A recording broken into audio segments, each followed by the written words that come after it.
On commence ce voyage par la visite de l'incontournable Jardin des Cactus.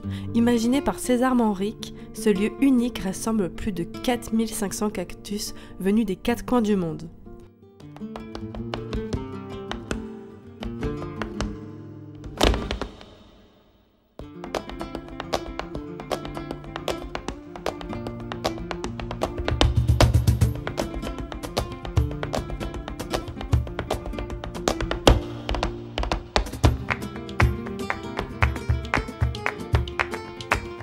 Notre prochaine étape, le musée Lagomar. Creusé dans la roche volcanique, il a aussi été inspiré par César Manrique.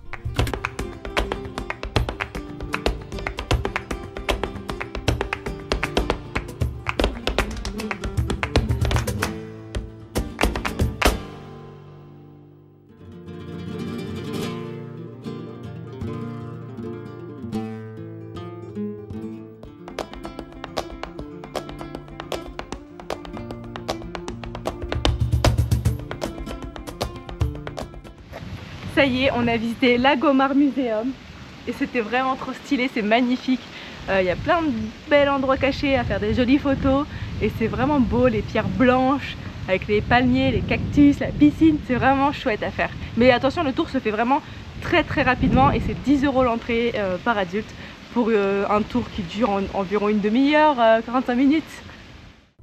On est ensuite allé visiter cette magnifique lagune verte avec le contraste de la plage et le sable noir, c'est vraiment magnifique.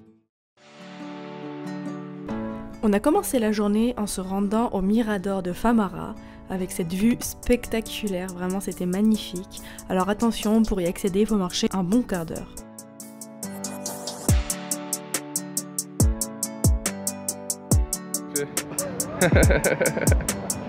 Votre fille est folle. Votre fille est folle. Votre fille est folle. Votre fille est folle.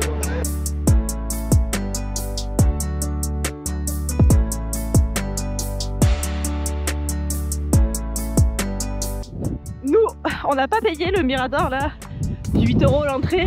Allez ici, garez-vous sur le bord de la route et vous avez la même vue. Vraiment, ne vous faites pas arnaquer.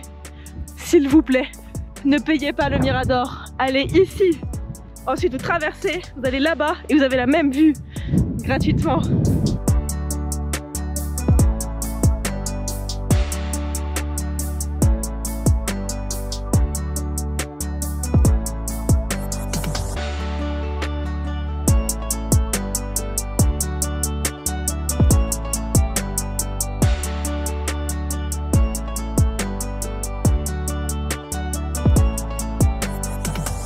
Comme moi, vous aimez aller regarder les avions atterrir et décoller, vous avez 2 endroits où vous pouvez les regarder vraiment de très près. C'est le parking du Lidl et la plage. Voilà ma paella, elle est incroyable. Oh, mais regardez la taille. Il y a celui, c'est une petite pizza, elle est ridicule à côté de ma paella. Je vais me régaler. Pour ce 3e et dernier jour à Lanzarote, on commence la journée par le parc national de Timanfaya. C'est ici qu'on découvre ce magnifique paysage lunaire. Et surtout, le dernier volcan encore actif de l'île. Même s'il n'y a pas de lave visible, les démonstrations thermiques nous rappellent que la terre bouillonne juste en dessous.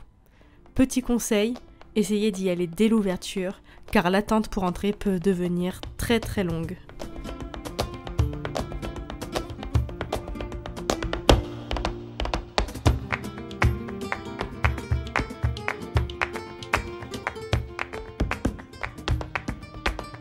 Et juste à côté, il y a un restaurant vraiment unique, El Diablo.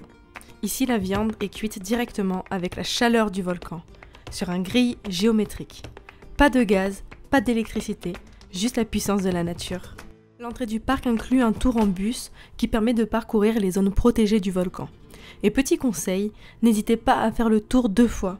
Une fois assis à gauche et une autre fois à droite, parce que la vue est spectaculaire des 2 côtés. C'est ce que j'ai fait et je ne l'ai pas du tout regretté. Perso, j'ai eu un petit coup de cœur pour la vue du côté droit. Ensuite, nous sommes partis faire une super randonnée, la randonnée de la Caldera Blanca. Elle dure environ 3h40 pour environ 10 km.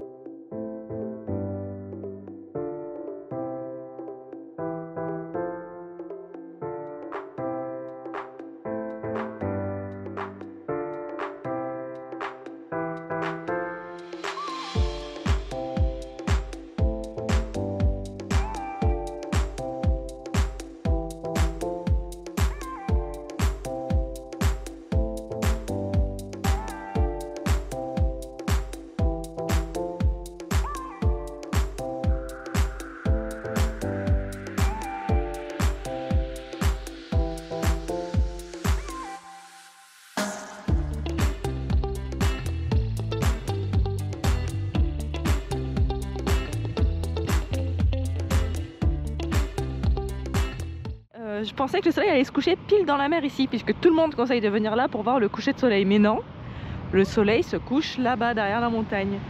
Du coup, je comprends pas. On verra s'il y a des beaux reflets peut-être. Pour l'instant, on va voir. On fait confiance. Voilà le coucher de soleil qu'on a eu. C'est pas le plus beau que j'ai vu, mais ça allait.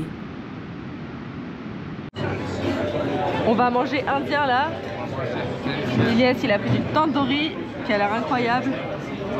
Moi j'ai pris des crevettes. On va voir, on va tester. Et les nanes, ils sont incroyables. Et ça y est, c'est le retour en France. C'était vraiment trop bien Lanzarote. Merci d'avoir regardé ce vlog. Pense à liker, commenter et partager si ça t'a plu. Et abonne-toi pour ne rien rater des prochaines aventures. À très vite!